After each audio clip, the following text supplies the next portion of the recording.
कि राजनीति समाज सेवा का एक सबसे सशक्त माध्यम करते हैं, लेकिन आज विचारधारा का संकट है, विचारधारा की लड़ाई है। एक ऐसी विचारधारा जन्म ले रही है जो तानाशाह की हैसियत की तरह जा रही, तानाशाही की ओर बढ़ता जा रही है। असहिष्णुता का वातावरण बढ़ता जा रहा है कि अगर मेरी बात को तुमने नहीं माना तो तुम्हारे खिलाफ ऐसी कार्रवाई हो सकती है, वैसी कार्रवाई, एक विंडिक्टिव पॉलिटिक्स जिसको अंग्रेजी में कहते हैं, उसका दौर चल रहा है के बीच में। जन विरोधी नीतियां जो मौजूदा सरकार की है उनका विरोध कर रहे हैं। नहीं, हर क्षेत्र में माफिया है, और ऐसे माफिया जब हैं तो फिर किस हैसियत से देश का गृह मंत्री और किस हैसियत से उत्तर प्रदेश के मुख्यमंत्री कह रहे हैं कि माफिया भी रहते हैं। रोज उत्तर प्रदेश के मुख्यमंत्री का बयान आता है कि फला टाइम तक गड्ढे मुक्त हो जाना चाहिए। 2017 में बनते ही उन्होंने कहा कि एक टाइम दे दिया गड्ढे, उसके बाद फिर कहा गड्ढे मुक्त हो जाना चाहिए। आज तक कितने गड्ढे मुक्त हो गए मेरी समझ में नहीं आया। अभी उत्तर प्रदेश में आप मुख्यमंत्री की बात कर लिया जाए, इस देश में पर्यटन और देश के जो जल संसाधन मंत्री उनकी बात कीजिए, बंदरगाह गंगा की धारा को मोड़ने का प्रयास किया जा रहा है। एक प्राकृतिक चीज को मोड़ने का प्रयास किया गया जिससे घाटा सुरक्षित होने लगे, और पहली ही बाढ़ में वो सब धुल के खत्म हो गया है। कितना लॉस हुआ, कितना खर्च हुआ, इसकी कोई लेखा जोखा कहीं प्रस्तुत किया जाएगा? नरेंद्र मोदी जी इस बात को कहीं कहेंगे? यह तानाशाही रवैया नहीं तो और क्या था कि कृषि बिल लाया और आपने वापस कर दिया। लाए तो जबरदस्ती, वापस किया तो जबरदस्ती, उस पर कहीं बहस नहीं। काशी को गंगा को साफ कर देंगे। तो तमाम मुद्दे हैं। जनता कराह रही है, जनता हतोत्साहित हो चुकी है और निगाह सिर्फ कांग्रेस की ओर है। इन सब मुद्दों को आक्रामक रूप अख्तियार करते हुए आदरणीय अजय कुमार लल्लू, आराधना मिश्रा मोना और हमारी नेता प्रियंका गांधी के नेतृत्व में उत्तर प्रदेश में चुनाव लड़कर अपनी सरकार बनाने की दिशा में हम आगे बढ़ेंगे।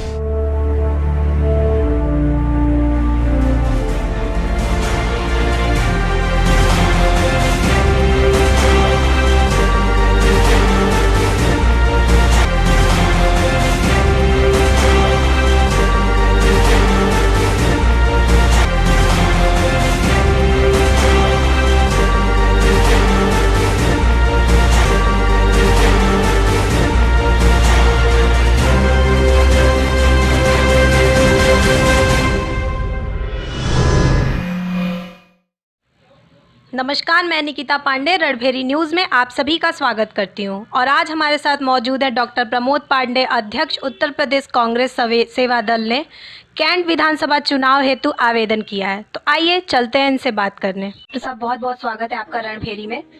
मेरा पहला सवाल आपसे ये है कि आपका राजनीति में कैसे आना हुआ, क्या कारण था? देखिए, वर्ष 1994 में हम कांग्रेस सेवा दल के माध्यम से राजनीति में हमने प्रवेश लिया। उसके पहले तक विश्वविद्यालय की शिक्षा दीक्षा ग्रहण कर रहा था, इलाहाबाद विश्वविद्यालय में ग्रेजुएशन किया, पोस्ट ग्रेजुएशन किया, और उसी दरमियान राजनीति के तमाम लोगों से मिलता जुलता रहा। और घर परिवार के लोग भी राजनीति में तो नहीं थे, लेकिन राजनीति से अछूते भी नहीं रहे। और जहाँ तक मेरा मानना है कि राजनीति समाज सेवा का एक सबसे सशक्त माध्यम है। आप किसी भी एक फील्ड में जाएंगे, किसी भी एक विधा में आप महारत हासिल कर लीजिए या किसी जगह नौकरी कर लीजिए, तो एक सीमित दायरा होता है, लेकिन राजनीति का क्षेत्र बहुआयामी होता है और इसका हस्तक्षेप लगभग सभी जगहों पर होता है। तो इसलिए मैंने इसको चुना और एक साफ सुथरी राजनीति कांग्रेस में नजर आई, और कांग्रेस में भी कांग्रेस सेवा दल को मैंने चुना, जो कैडर बेस्ड ऑर्गेनाइजेशन है, जो हार्डिकर जी और नेहरू जी के सपनों का एक दल था। ये सेवा दल जो 1923 में इसकी स्थापना होती है, इसलिए मैंने कांग्रेस सेवा दल को चुना। और 1994 में 26 अक्टूबर, मुझे जहाँ तक याद आ रहा है, स्मरण है कि 26 अक्टूबर को मैं जिला कांग्रेस सेवा दल का अध्यक्ष वाराणसी का बना। उसके बाद फिर संगठक बना प्रदेश में, फिर अतिरिक्त मुख्य संगठक बना, फिर राष्ट्रीय संगठन मंत्री रहा। केरल, कर्नाटक, बिहार, हिमाचल प्रदेश, छत्तीसगढ़ जैसे राज्यों में प्रभारी की हैसियत से भी गया। और 2015 में नवंबर में मुझे उत्तर प्रदेश कांग्रेस सेवा दल का अध्यक्ष बनाकर दे दिया। तब से मैं निरंतर यहाँ पे हूँ और प्रदेश कांग्रेस कमेटी के सदस्य के रूप में, अखिल भारतीय कांग्रेस कमेटी के सदस्य के रूप में अपनी जिम्मेदारियों का निर्वहन कर रहा हूँ। आगामी विधानसभा चुनाव में आपकी क्या तैयारी है? किस रण से आप इस बार का चुनाव लड़ेंगे? देखिए, तैयारियां दो तरह से होती हैं। एक तो व्यक्तिगत तैयारियां होती हैं, एक दल की तैयारियां होती हैं। हम लोग व्यक्तिगत और दल दोनों के साथ मिलकर तैयारियां करते हैं। व्यक्तिगत निर्दल प्रत्याशी ज़्यादा तैयारियां करते हैं। हम लोगों को जनता के बीच में कांग्रेस की नीतियों का प्रचार करते हुए लोगों के बीच में जाना पड़ता है, और क्योंकि दल ही निर्धारित करता है कि कौन हमारा प्रत्याशी होगा। हम सब लंबे समय से कांग्रेस में हैं और पीढ़ियाँ हम लोगों की कांग्रेस में गुजर गई। आने वाली भी पीढ़ियों को लगता है कांग्रेस में ही रहेंगे, क्योंकि जिस तरह से बच्चों और सब लोगों का देख के लगता है। तो अनुशासन के दायरे में रहते हुए हम लोग दल का प्रचार करते हैं, व्यक्तिगत प्रचार नहीं करते हैं। और दल की नीतियों को जो प्रचार करता है वही सबसे ज़्यादा कारगर होता है। आदरणीय प्रियंका जी, अजय कुमार लल्लू जी, राहुल जी, सोनिया जी, सबके नेतृत्व में, आराधना मिश्रा मोना जी, हमारी जो सीआरपी लीडर, उन सब के लोगों की बातों को लेकर हम जनता के बीच में, जन विरोधी नीतियाँ जो मौजूदा सरकार की है उनका विरोध कर रहे हैं हम सब। क्योंकि जनता के हितों की अनदेखी जो कर रहे हैं ये लोग, हम उनको लेकर उनका विरोध करते हुए उन बातों को लेकर हम जनता के बीच में जाते हैं और बताते हैं कि कांग्रेस ने ये किया, कांग्रेस ने ऐसा किया था और वर्तमान सरकार ऐसा कर रही है। मतलब एक बात हम नहीं रखना चाह रहे, तमाम ऐसे मुद्दे हैं जो मतलब मैं सिर्फ इतना अगर एक लाइन में कहना चाहूँ कि 2014, 2017 और 2019 के चुनाव के दरमियान भारतीय जनता पार्टी के लोगों ने जो नारे दिए थे और जो वादे किए थे, सिर्फ इतना उनसे पूछ लिया जाए कि उन नारों का क्या हुआ और उन वादों का क्या हुआ, तो कलई खुल जाती है, पता चल जाता है कि कोई काम नहीं हुआ। ठीक है, फुटकर कुछ काम हुए हैं, उनका स्वागत करते हैं, लेकिन आज विचारधारा का संकट है, विचारधारा की लड़ाई है। एक ऐसी विचारधारा जन्म ले रही है जो तानाशाह की हैसियत की तरह जा रहे, तानाशाही की ओर बढ़ता जा रही है। असहिष्णुता का वातावरण बढ़ता जा रहा है कि अगर मेरी बात को तुमने नहीं माना तो तुम्हारे खिलाफ ऐसी कार्रवाई हो सकती है, वैसी कार्रवाई, एक विंडिक्टिव पॉलिटिक्स जिसको अंग्रेजी में कहते हैं, उसका दौर चल रहा है और दबाव की राजनीति की जा रही है। उस विचारधारा के संकट से हम सब संघर्ष कर रहे हैं। लगातार प्रियंका जी भी कह रही हैं उस विचारधारा से। अभी कल मुरादाबाद में प्रियंका जी का भाषण हुआ और बड़ी अच्छी बातें उन्होंने कही। इस देश के गृह मंत्री लगातार कह रहे थे कि माफिया राज खत्म हो गया, उत्तर प्रदेश के मुख्यमंत्री कह रहे माफिया राज खत्म है, और प्रियंका जी ने सीधे कहा आज उत्तर प्रदेश में शिक्षा माफिया है, उत्तर प्रदेश में व्यापारी माफिया है, आज उत्तर प्रदेश में ठेके पर माफिया, ठेकेदारी की माफिया चल रही हैं, तमाम माफिया चल, एक दो माफिया नहीं, हर क्षेत्र में माफिया है। और ऐसे माफिया जब हैं तो फिर किस हैसियत से इस देश का गृह मंत्री और किस हैसियत से उत्तर प्रदेश के मुख्यमंत्री कह रहे हैं कि माफिया विहीन हो गया। अभी टीईटी की परीक्षा में जिस तरह से बिलखते हुए परिजनों को देखा, बिलखते हुए छात्रों को देखा, पूरे एक साल की तैयारी और जाने के बाद, परीक्षा केंद्र पर जाने के बाद पता चलता है कि परीक्षा निरस्त हो गई क्योंकि पेपर लीक हो गया। पेपर लीक कैसे हो रहा है, ये गोपनीयता कैसे भंग हो रही है? आज से गुज़श्ता 4-5 साल पहले तक पेपर लीक की घटनाएं नहीं सुना करते थे हम लोग, लेकिन ये एक सिंडिकेट है, एक रैकेट है। इसी को प्रियंका जी ने उद्धृत किया, इसी को उजागर करने की प्रयास किया कि एक माफिया राज चल रहा है जो हर जगह हावी है। MBBS के पर्चे में हो जा रहा है, IIT के और इंजीनियरिंग के पर्चे में लीक हो जा रहे हैं। तो इस तरह से ऐसे में हम सब कहीं ना कहीं सफोकेशन और उमस के वातावरण, वहाँ की स्थिति में जी रहे हैं। सड़क पर चल रहे हैं, कितने गड्ढे हैं। रोज़ उत्तर प्रदेश के मुख्यमंत्री का बयान आता है कि फला टाइम तक गड्ढे मुक्त हो जाना चाहिए। 2017 में बनते ही उन्होंने कहा कि एक टाइम दे दिया गड्ढे, उसके बाद फिर कहा गड्ढे मुक्त हो जाना चाहिए। आज तक कितने गड्ढे मुक्त हो गए मेरी समझ में नहीं आ रहा है। अभी उत्तर प्रदेश में आप मुख्यमंत्री की बात कर लिया जाए, इस देश में पर्यटन और देश के जो जल संसाधन मंत्री, उनकी बात कीजिए, बंदरगाह गंगा की धारा को मोड़ने का प्रयास किया जा रहा है। एक प्राकृतिक चीज को मोड़ने का प्रयास किया गया जिससे घाट असुरक्षित होने लगे और पहली ही बाढ़ में वो सब धुल के खत्म हो गया। हिंदुस्तान सरकार का रेवेन्यू कितना लॉस हुआ, कितना खर्च हुआ, इसकी कोई लेखा जोखा कहीं प्रस्तुत किया जाएगा? नरेंद्र मोदी जी इस बात को कहीं कहेंगे? यह तानाशाही रवैया नहीं तो और क्या था कि कृषि बिल लाया और आपने वापस कर दिया, लाए तो जबरदस्ती, वापस किया तो जबरदस्ती, उस पर कहीं बहस नहीं। हमारी छोटी सी मांग थी कि लगभग 700, आप लोगों के माध्यम से, समाचार पत्रों और खबर नवीसों के माध्यम से पता चला कि 700 से ज़्यादा लोगों की मौत किसान आंदोलन में हो गई। और उन मौतों पर क्षोभ व्यक्त करने के बजाय, उन मौतों पर अपनी संवेदना प्रकट करने के बजाय बहस कराना भी मुनासिब नहीं समझा। यह असहिष्णुता नहीं तो और क्या, यह संवेदनहीनता नहीं तो और क्या, यह तानाशाही नहीं तो और क्या है। ऐसे तमाम मुद्दे हैं। आज बेरोजगारी का आलम सर चढ़कर बोल रहा है, महंगाई का आलम सर पर है। आज सरसों का तेल 100 रुपये के ऊपर, दूध बिक रहा है 60 रुपये लीटर। पेट्रोल डीजल की कीमतें, जब हिमाचल के मुख्यमंत्री ने कह दिया कि हमारी हार बाई इलेक्शन में इसलिए हुई कि पेट्रोल की डीजल की कीमतें आसमान छूटी, तो 10 रुपये उन्होंने उठा के कम कर दिया। $148 पर बैरल कीमत मनमोहन सिंह जी की सरकार में रहा, तब 70 रुपये से ऊपर पेट्रोल की कीमतें नहीं है। ठीक है, आज मान लिया डिवैल्यूएशन भी हुआ है, मुद्रा का अवमूल्यन हुआ है, तो थोड़ी सी बड़ी कीमतों पर लाना पड़े। अवमूल्यन भी हुआ है तो आपकी सरकार की देन है, आपकी सरकार की नाकामी है कि मुद्रा का अवमूल्यन क्यों हुआ। एक बात। दूसरी बात कि अगर अवमूल्यन हुआ तो इतनी कीमत नहीं बढ़ जानी चाहिए कि 90 और 100 रुपये की कीमत पर डीजल और पेट्रोल बिके। आज ज़्यादा से ज़्यादा 60 रुपये 65 रुपये डीजल की कीमत और 70-75 रुपये से पेट्रोल से ज़्यादा उसकी कीमत नहीं होनी चाहिए। एक तरफ आज मैं देख रहा था एक चैनल के कॉन्क्लेव में कह रहे हैं कि 5000 से ज़्यादा हवाई जहाज़ और आने वाले हैं, उत्तर प्रदेश में इतने एयरपोर्ट और खुलने वाले हैं।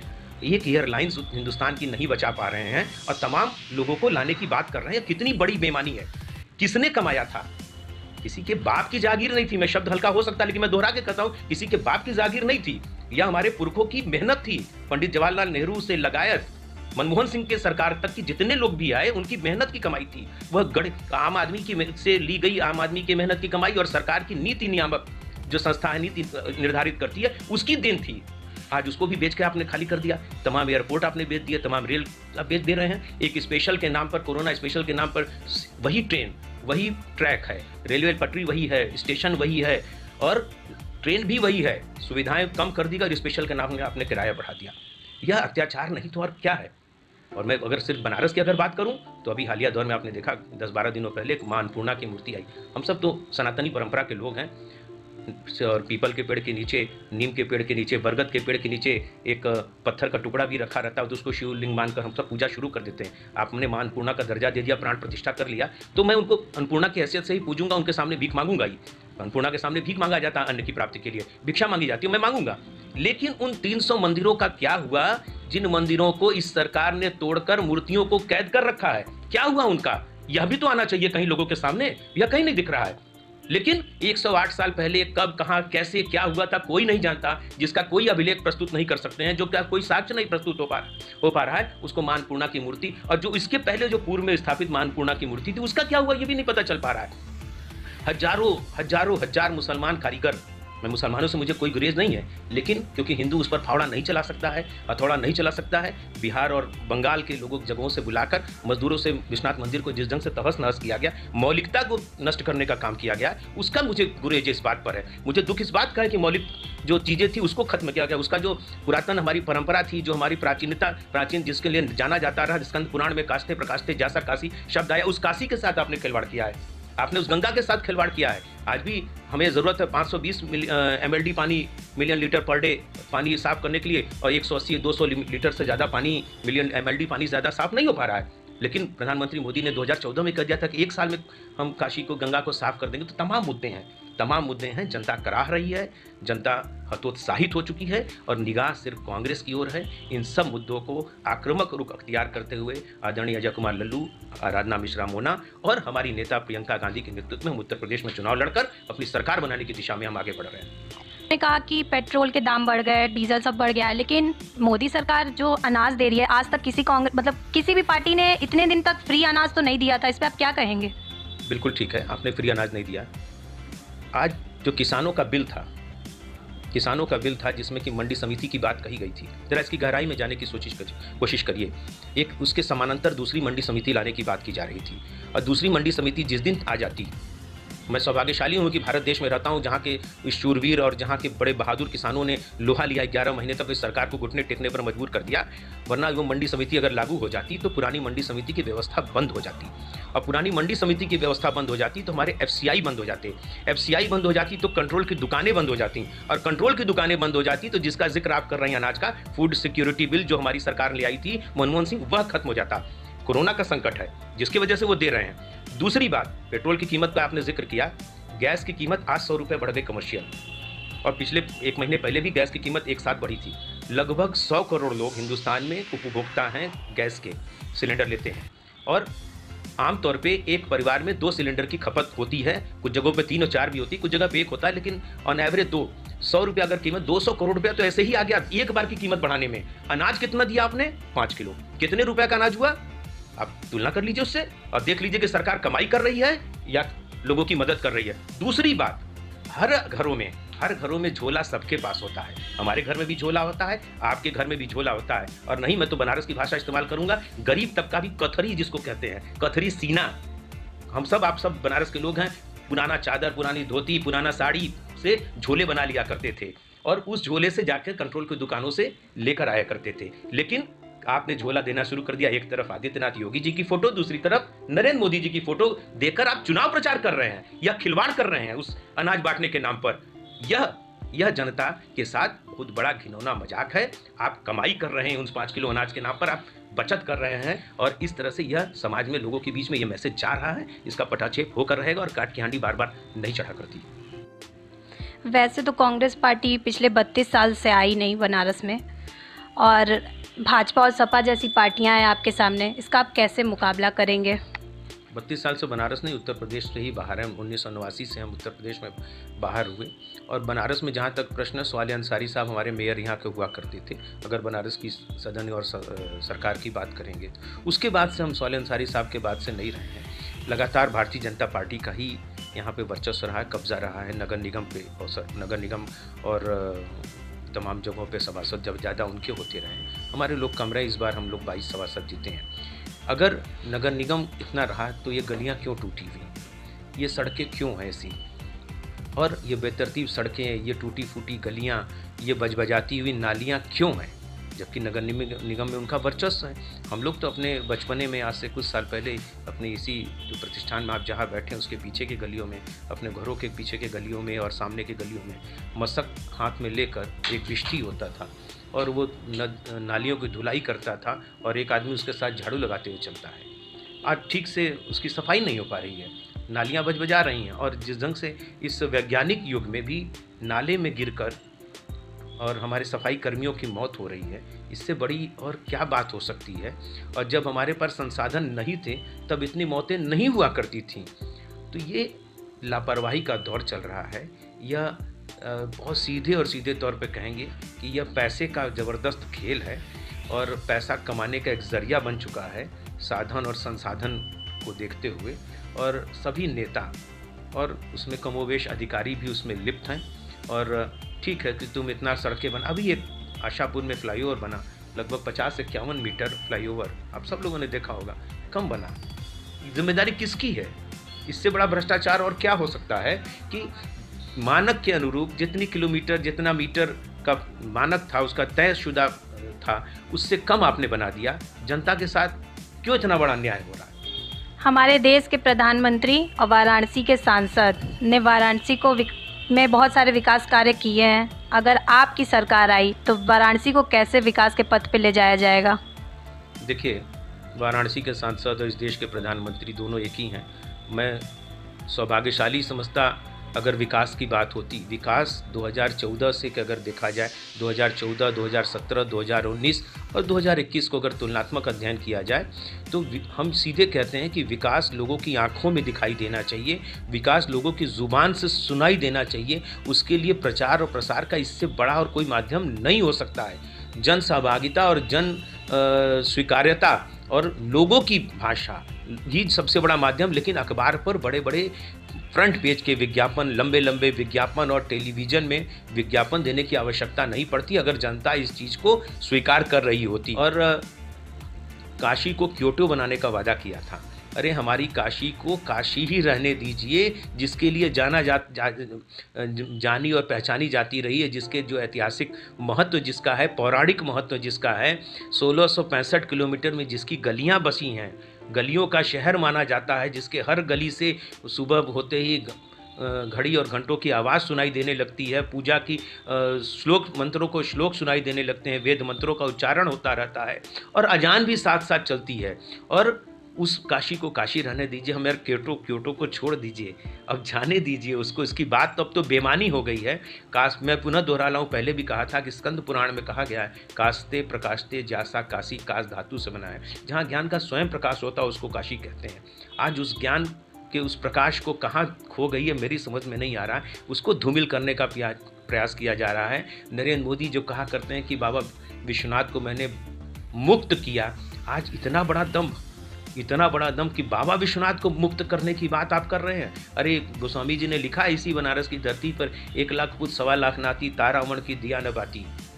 जब रावण का दम्भ नहीं रहा, जैसे इतना प्रतापी और विद्वान का, तो ये लोग किस खेत की मूली हैं? सीधे सीधे मैं कहता हूँ। तो इसलिए काशी को काशी रहने दें और काशी का जो महात्मा है, काशी का जो फक्कड़पन है, काशी का जो अध्यात्म यहाँ पे, उसकी मीमांसा नरेंद्र मोदी और भारतीय जनता पार्टी के बस में नहीं है। वह कांग्रेस के ही लोग कर सकते हैं, जहाँ पे कभी संपूर्णानंद जी, जहाँ रघुनाथ सिंह, राजनारायण, पंडित कमलापत त्रिपाठी, रुस्तम सैटिन से लगायत ऐसे लोग जहाँ हुए हों, वहाँ नरेंद्र मोदी की पहचान उस रूप में स्थापित नहीं कर पाएगी, ऐसा मेरा मानना है। आप विधायक बनते हैं तो वाराणसी में ऐसे कौन कौन से विकास कार्य होंगे जो अभी तक के भाजपा सरकार के विधायक नहीं कर पाए हैं? देखिए, पहले तो अगर शब्द हटा दीजिए, दुआ दीजिए कि हम विधायक बन जाएं, तो सारी चीज़ें स्पष्ट हो जाएंगी। दूसरी बात, आपने कहा कि अगर हम बनते हैं तो भाजपा विधायक की तो मैं बात ही नहीं करता कि उनके अधूरे कामों को पूरा करना है। जनता के अनुरूप और जनता के हितों के लिए जो कार्य किए जाने, वो सारे कार्य करने के लिए हम तैयार हैं। सड़क, बिजली, पानी, ये सब चीज़ें सब चलती रहती हैं, उसमें निहित हैं। जनता की क्या आकांक्षाएं हैं, जनता की क्या सुविधाओं की मांग है, उसे पूरा ही करना हमारा मुख्य उद्देश्य होगा। हम ये नहीं कहते कि मैं यहाँ पहुँचा तो मैंने बल्ब लगवा दिया तो रोशनी आने लगी। हम ये नहीं कहते वहाँ एक पटिया टूटी थी वहाँ पटिया, ये सारे काम उसमें निहित हैं।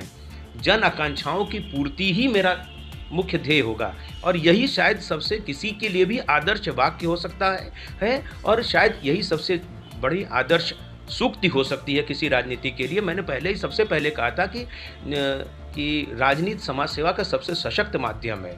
तो अगर हम राजनीति में हैं तो जनता की आकांक्षाओं के अनुरूप उतरें, उनकी उस पर खरे उतरें, यही मेरी सबसे बड़ी आगे की सोच होगी। वैसे तो ट्विटर के माध्यम से आपकी हमेशा प्रतिक्रिया आती रहती है भाजपा को लेके और उनके नेताओं को लेके। आज मैं आपसे पूछूंगी कि अगर आपको योगी जी को एक लाइन में प्रदर्शित करना हो तो आप क्या बोलेंगे? देखिए, संत परंपरा में आने के बाद आदमी को राजनीति में कभी कभी छल कपट ये सब भी करने पड़ते हैं।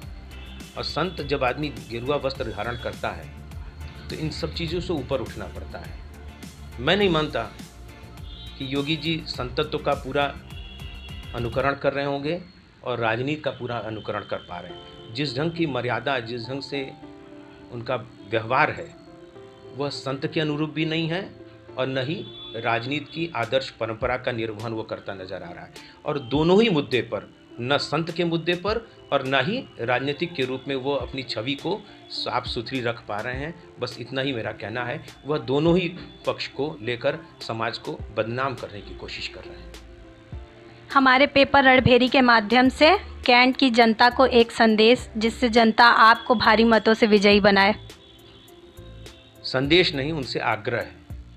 आग्रह है कि अपने भविष्य को देखें, आने वाली नस्लों के खातिर वह देखें और रात में ठंडे दिमाग से सब काम से जब फारिग हो जाएं तब वो रात में सोचें कि किसने उनके लिए क्या किया और कौन सा दल उनके लिए भविष्य में क्या कर सकता है। तटस्थ भाव से सोचें। अपनी विधानसभा को ही नहीं, एक विधानसभा कैंट हो सकती। उत्तर प्रदेश में 403 विधानसभा है और उन 403 विधानसभा पर कैंट का क्या असर पड़ेगा, इस बारे में सोचें कि और आगे बढ़ें। मैंने फिर कहा कि जिस जगह पर पंडित कमलापत त्रिपाठी, रघुनाथ सिंह, राजनारायण और रुस्तम सैटिन जैसे लोग रहे हों, संपूर्णानंद जी जैसे विचारक रहे हों, वहाँ की मेधा तमाम ऐसे लोगों को भी आज चुन रही है जो कहीं से उसके अनुरूप नज़र नहीं आती है, काशी की परंपरा के अनुरूप नज़र आए। काशी को छलने वालों को का साथ छोड़ दें और काशी के साथ चलने वालों के साथ वो चलें, अपनी सोच को साथ लेके चलें और वहीं सब कुछ स्पष्ट हो जाएगा। और ऐसे में अगर कुछ होता तो एक नाम उभर कर आएगा, वो नाम होगा कांग्रेस का।